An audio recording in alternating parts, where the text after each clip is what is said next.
پہلی بات تو یہ ہے کہ جو عراق پہ 2 جنگیں مسلط کی گئیں ان دونوں میں امریکہ شامل تھا، بلکہ امریکہ لیڈر تھا.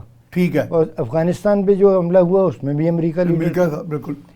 تو اب میرا خیال ہے کہ یہ امید کرنا کہ امریکہ بیچ میں نہیں آئے گا، یہ میرا خیال سوچ ہی غلط ہے. یہ سوچ ٹھیک نہیں ہے، کیونکہ وہ کہہ چکے ہیں، ان کے ایک جنرل صاحب بھی فرما چکے ہیں کہ مجھے بتایا گیا کہ ہمارا مشن ہے 7 مسلمان ملکوں کو تباہ کرنا، اور وہ انہوں نے 4 تو کر یعنی کہ وہ تباہی تک بھی آ گئے ہیں. یعنی ان کا ذہن یہ ہے یعنی تباہی ہوگی نا جی اگر آپ بہت ویک ہو جاتے ہیں، وہ انڈرمائن ہو جاتے ہیں. ان کے جو جرنیل صاحب تھے انہوں نے کہا کہ میں پینٹاگون میں گیا تو مجھے کسی نے بتایا کہ ہم نے 7 مسلمان ملکوں کو ٹیک ڈاؤن کرنے کا فیصلہ کیا ہے.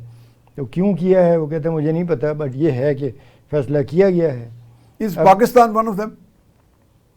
میرا خیال ہے کہ پاکستان تو لسٹ میں ہوگا، بلکہ بڑا پرومیننٹ ہوگا. کسی پرومیننٹ ہوگا، واحد نیوکلیئر پاور ہے.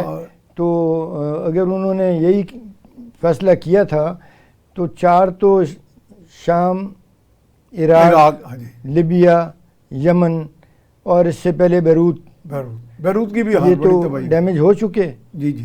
اب انہوں نے بیروت تو میں کراس اگلا ٹارگیٹ ایران، اس میں مسلم کرسچن سارے اور بھی مذاہب تھے نا. ٹھیک ہے، لیکن اگلا ٹارگیٹ ایران ہے.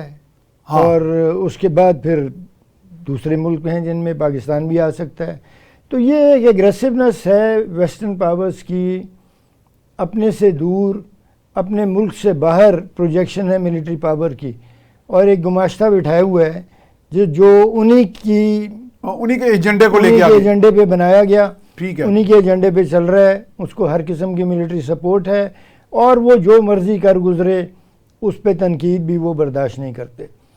لیکن آئندہ جو صورتحال بنتی ہے، آپ نے پوچھا تھا کہ یہ آگے کی طرف ہم سوچیں تو یہ جو سازش کی تھیوری ہے، سازش تو ہم اپنی کوتاہیوں کی ذمہ داری خود نہیں لیتے، ہم سازش پہ ڈال دیتے ہیں. ہم سازش پہ ہمیشہ ڈالتے ہیں. ٹھیک ہے. ہم نے اپنے آپ کو کمزور رکھا، ہم نے تعلیم میں اپنے آپ کو پیچھے رکھا، ہم ٹیکنالوجی میں پیچھے ہیں. آپ نے محنت نہیں کی. آپ مسلمان ملکوں کے اندر سیاست جو ہے وہ لوگ حکومتیں ملنے کے بعد پیسہ بنانا شروع کرتے ہیں اور اپنے ملک کے اوپر توجہ نہیں دیتے. پاکستان کو یہی مسئلہ ہے نا، ہر کوئی ایک دوسرے کو کرپٹ کہتا ہے. اور یہ حقیقت بھی ہے کہ ہم بہت زیادہ ترقی کر سکتے تھے، لیکن آپس کی چپلشوں اور ایک دوسرے کی ٹانگ کھینچنے کے رواج نے ہمیں ترقی نہیں کرنے دی.